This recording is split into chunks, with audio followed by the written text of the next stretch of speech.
So every time I get a new phone, there is one software suite of apps that I have to install, and that is Simple Mobile Tools. So I know that it's weird for me to be talking about Android apps on this channel, but hear me out. So all of these apps are licensed under the GPL. So if you're new to this channel, remember to subscribe and ding the little bell icon down below because it'll really help this channel out. I'm aiming for 1,000 subs and any help be really appreciated. So now that's out of the way, let's get started.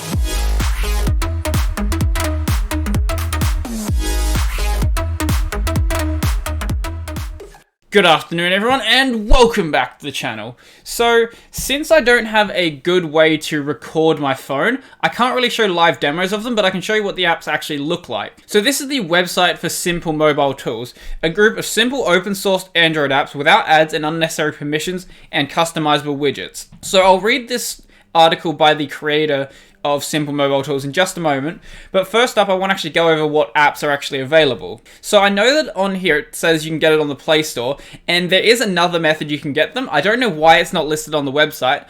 All of these apps are also available on F-Droid. So if you care about free and open source software on your Android device, you probably already have F-Droid installed. So that's how I've installed all of these apps. But if you want to get them from the Play Store, that's also available. The source code is also available on the GitHub page for all of the apps. So you could also go there and just build the app yourself if you really wanted to.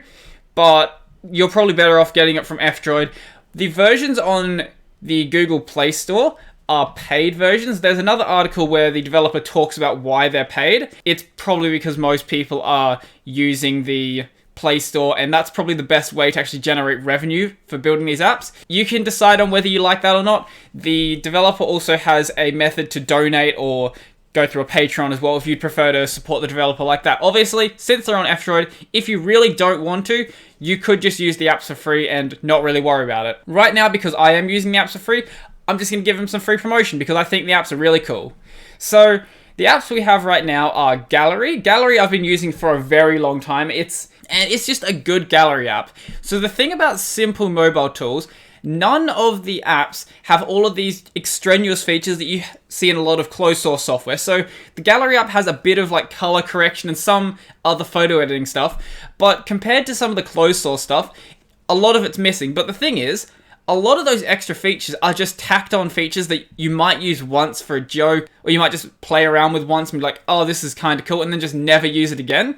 Whereas with all of the Simple Mobile Tools, they have everything that you need them to have, and they just work well. So, as I was saying, at worst, they are as good as the other stuff that's available. At best, they are far, far superior, with the exception of one of the apps, and that is the clock. So the clock is, the best way to describe it is slightly broken. So I wouldn't recommend using Simple Clock because if you set a timer, sometimes the timer doesn't work when the screen is locked, and that seems like a pretty fundamental broken feature. But the rest of the apps work perfectly fine. So Calendar is a perfectly good alternative to using like the Google Calendar or any of the other calendar apps that are available. I've only just recently installed that one. So far, it's worked perfectly fine. Contacts is about as good or better than what you have pre-installed on your system. Now, Notes, I was using UNotes previously, which is another free alternative. But UNotes has a lot of really weird problems, especially when it comes to like text rendering. I don't know why it works so strangely sometimes. But with Simple Notes, it just works perfectly fine. I don't really have anything special to say about it. The thing about all these programs, there's nothing special to say about them because they're just so simple and they just do exactly what you need them to do. With no extra features you're not really going to care about. It has everything you need, and they're just all good apps. So File Manager is just a file manager. Draw I haven't used before, so I don't know how it compares to other drawing apps. Maybe it's just as good, I'm not sure. I don't really see a point for drawing apps, but maybe you do. So the music player, I previously was using Black Player. This doesn't have anywhere near the number of features that Black Player does, but as I was saying before, you don't really need most of those features. Maybe you're someone who uses them, but if you are in the absolute minority. Most people aren't even going to bother with them. So the next one we have is Flashlight. I don't know how you can make a Flashlight app just not good. I haven't tried this one, so I can't tell you if it's any good. Presumably, if it turns my flashlight on, it is probably fine. So, yeah, I don't have anything else to say about that. The calculator is a calculator. The one thing about Android calculators is they're all pretty much the exact same thing, because unlike a physical calculator, you can't really get anywhere with better precision because you're stuck with working with the languages for building Android apps. So even if you build like React Native or something, you're still compiling down to Java or Kotlin. So regardless of what you do, it's still going to have the same precision errors that those languages do. So as long as the calculator works as a calculator, they're all pretty much the same. So as I was saying before, the clock is the one that I wouldn't recommend. If you are looking for a free and open source clock, I would recommend something like Alarmio. Alarmio works pretty well, or Clock Plus is also a good alternative. App Launcher I haven't tried because I'm happy using Launcher. I know Launcher isn't a piece of free software, but it's just a really good launcher, and I don't really feel any need to replace its app dock with simple app launcher. The camera, I haven't tried. I like my default camera on my phone, but if you want just a super basic camera, this is probably a good choice to use. And then Thank You is basically just a way to synchronize the themes between them. You can get this on GitHub. I don't know if it's available on F-Droid actually, but on the Play Store it's like 99 cents. And if you want to use it just to synchronize your themes, that's, I think, all it does really.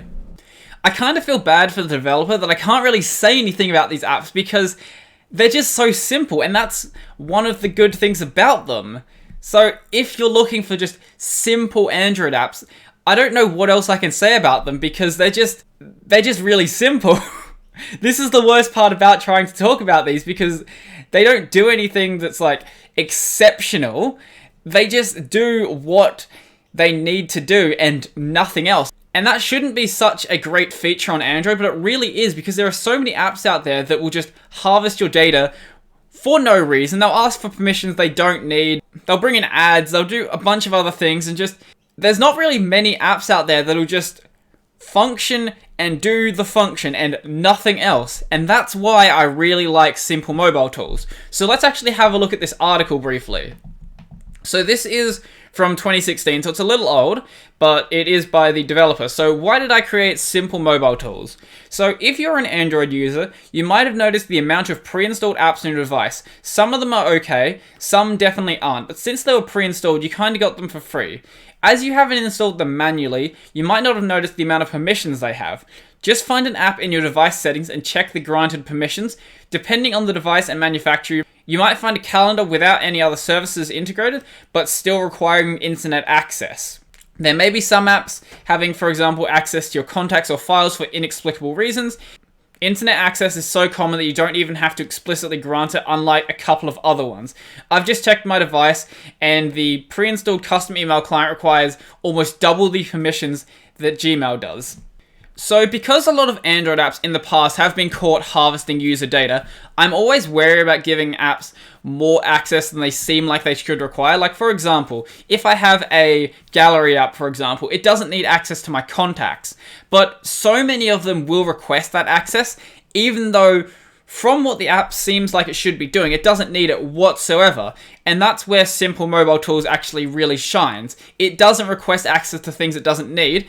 It will just require access to things that you look at the app and like, okay, that makes sense why it would need that. Like, say, for example, your gallery, it requires access to your file system and a couple of other basic things that a gallery app should have access to. Not your contacts, not anything else, just the things that it needs. So my second problem with pre-installed apps, or apps in general, are ads. Yes, creating those apps costs big companies lots of money. That's just how inefficient they are. But how can they rely on ads to make a profit? They annoy everyone, almost no one clicks on them intentionally, at least not me. Some companies are clearly trying to make users click on them by mistake, but a file manager with ads between folders is just unacceptable and it won't stay on my device for long. I've noticed while trying out random apps on my phone that you'll have just pop-up ads just show up when you just click on random things for no reason. And I think that's probably accurate. They're just trying to make you click on them to generate more profit. But when I see an app like that, I typically will just uninstall it as well. Like, there are better apps out there that aren't going to do things like that, and that just creates a terrible user experience. So now we're talking about user experience. So even though they are native apps and the companies know that they're only being used on Android, they still often don't stick to the design guidelines. I'm not interested in their company's custom animations and icons, increasing the cost of production even further, when I have no idea what the button will do when pressed. Google provides a huge list of material icons, which is more than enough for most apps. So I will criticize Google a lot of the time, but the one thing they actually are good at, and it's because they have so much money to invest in it, is their design philosophy. So the way that they do UI design is just better than most companies. And I do really like the material design. I know that a lot of people aren't big fans of it, but I think that it's definitely better than especially what Apple's been doing with their design philosophy, at least. So widgets are a part of user experience too. I don't use widgets much, so they must be mentioned. Some apps provide widgets when it makes sense, like clocks with the weather, which is a good thing. However, very few allow widget customization. Even though the users may have light or dark wallpapers, widgets can not only save a huge amount of time, but they can also make the home screen look more awesome when set up properly. Setting up properly is the key part here, as only very few widgets are really customizable. If the app color doesn't match the user's wallpaper, or if the widget background is too dark or too light, well, that's just too bad. Also, there's no need for creating apps with 1,000 features that only 1% of users will use. This is what I was mentioning earlier, how you have a lot of these closed source apps which have tons and tons of features, but basically no one's going to use them. And if there is this tiny minority of people who do want those features, then they're probably going to find a dedicated app for those features. Like if I want, say, in-depth image editing or video editing, I'm going to find a image editing app. I'm going to find a video editing app. I don't need those all shoved into my gallery, for example. I just want simple apps that work. Don't make me press 2 to 3 buttons till I get to taking photos in a camera. Lastly, I want apps that are useful. I'm not interested in creating movies on a smartphone or drawing butterflies over photos. If I wanted to, I'd download an app for that myself. As I was saying just before, if I want some app to do crazy image editing, I'm going to download a dedicated app for that. I don't need it all shoved into one app. So I know that some apps from Google have to be pre-installed, but that's a different topic. If the device manufacturers stop producing that garbage and instead focus their manpower and money on applying patches faster, upgrading operating systems faster, and supporting devices longer, I'd be willing to pay even more for them. That would make them even more money than hoping that I'll click that ad. Let the market take care of the apps. I actually do really agree with that. I do really wish I could uninstall a lot of those pre-installed Google apps. Some of them are useful because there's just no good alternatives. I know someone's going to probably hate me for this, but Google Maps is just superior to all of the map apps that are out there. I don't really care what else you have to say about any of the other apps. I've tried some of the open source ones, and they just don't live up to Google Maps because of just how much data Google can pull in for something like that. But when it comes to something like my Notes app, my music player, I don't really want to use the inbuilt apps because most of the time they'll do everything I need them to do, plus a million other things that I don't really care about. So now you're probably wondering, what are actually simple mobile tools? Well, there's a group of simple open source Android apps with customizable widgets without ads and unnecessary permissions.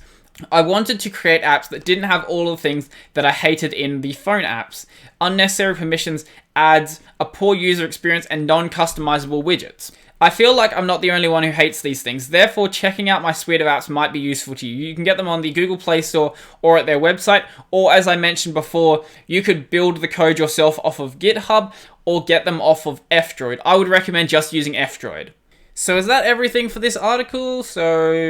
Yep, okay. So if you'd like to support the developer, then there is a link on the actual website. There's also a link on the F-Droid page, and I think there's a link on the Google Play Store as well. So as I mentioned, some of the apps are becoming paid on the Play Store, but thankfully the developer has decided to keep all of the apps up on F-Droid and all of them available on GitHub. On F-Droid, for some reason, on Gallery Pro, it says that the source code isn't available anymore, which I don't know how it's gotten that idea, because unless there's just something wrong with the F-Droid repo, the source code is still available on GitHub, so I don't know what's going on there, and it last received an update 3 days ago. Also, the license on F-Droid is wrong. I don't know why. So I believe it says it's like Apache 2.0 on F-Droid, whereas it's actually GPL 3.0. I don't know.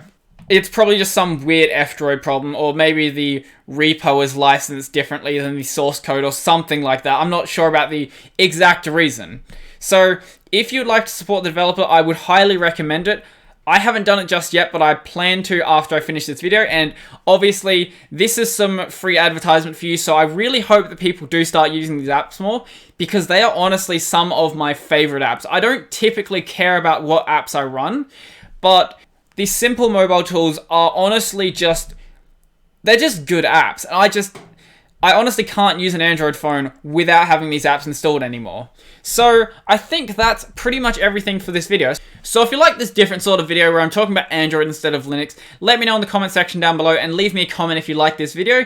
This is still technically Linux related, but I don't want to put myself into a corner where I can only talk about Linux. If I want to talk about Android, I want to be able to talk about Android on my channel. If I want to talk about Windows, I want to be able to do that on my channel. I don't want to just be stuck doing Linux content forever.